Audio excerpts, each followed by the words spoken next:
जुलै महिन्याच्या सुरुवातीला 50% भात लागवड झाली आहे। यंदा 1 महिना भात शेतीला उशीर झालाय। शेतकऱ्यांच्या उत्पन्नामध्ये त्यामुळे घट होण्याची शक्यता आहे।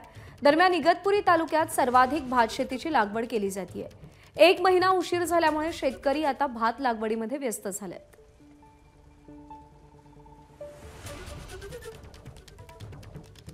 इगतपुरी तालुक्यामध्ये आहोत। इगतपुरी तालुक्यात मोठ्या प्रमाणात भात शेती केली जाते। आपण जर बघतो या ठिकाणी शेतकरी आता जी आहे ती भाताची लावणी करताना आपल्याला पाहायला मिळत आहे। आपल्यासोबत काही शेतकरी आहेत, आपण त्यांच्याशी बोलूया।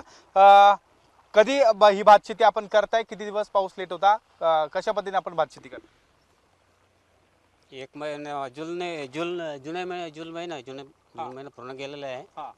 जुलै महिन्यात 10 ते 12 तारखेला पाऊस सुरू झालेला आहे। तेव्हा आम्ही लावणी करायला सुरुवात घेतली। पाऊस नव्हता त्याच्यामुळे। किती दिवस लेट झाली? 1 महिना। 1 महिना। आता हे पीक कधी येईल? पीक आता दिवाळीला।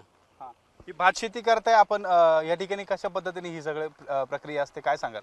कसं असते हे सगळं? गाळ कसं करता? ट्रॅक्टरने गाळ करतो। आमच्या बैल जोडी नाही राहिली ना, बैल सगळे डॅम झाल्यामुळे जमीन गेली डॅम मध्ये।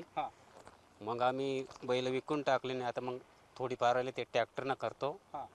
नाशिक जिल्ह्यातील इगतपुरी तालुक्यातील आता भात शेतीला वेग आल्याचं आपल्याला या संपूर्ण दृश्यातून पाहायला मिळतं। त्यामुळे येणाऱ्या काळामध्ये जी आहे ती ही भात शेती जवळपास 1 महिना लेट झाल्यामुळे आता शेतकऱ्यांचं देखील मोठ्या प्रमाणात नुकसान होऊ शकतं, असा देखील अंदाज आता वर्तवला जातोय। कॅमेरामन मयूर बारकेचे सह शुभम बोडके, एबीपी माझा, इगतपुरी, नाशिक।